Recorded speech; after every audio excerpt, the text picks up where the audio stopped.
Quello che si sta chiudendo è stato un anno nero per le banche venete. Veneto Banca, multata a maggio per operazioni illegittime, e la Popolare di Vicenza, le cui azioni valgono ora il 25% in meno rispetto a un anno fa e non per colpa del mercato.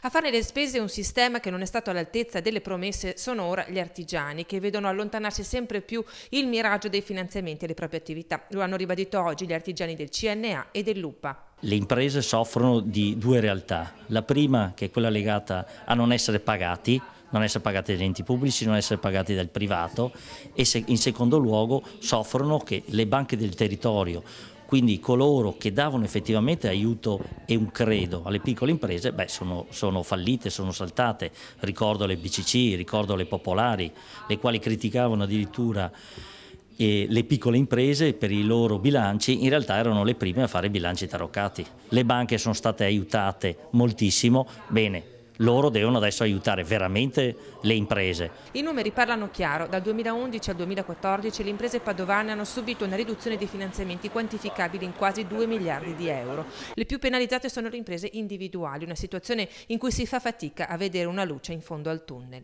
La soluzione è che le banche, le piccole banche, tornino a fare il mestiere per cui sono nate e che conoscono bene e che sapevano far bene, cioè quello di finanziare le piccole e medie imprese, andare nelle imprese a vedere e capire come funziona l'impresa, che prodotti ha, cosa fa e se merita fiducia.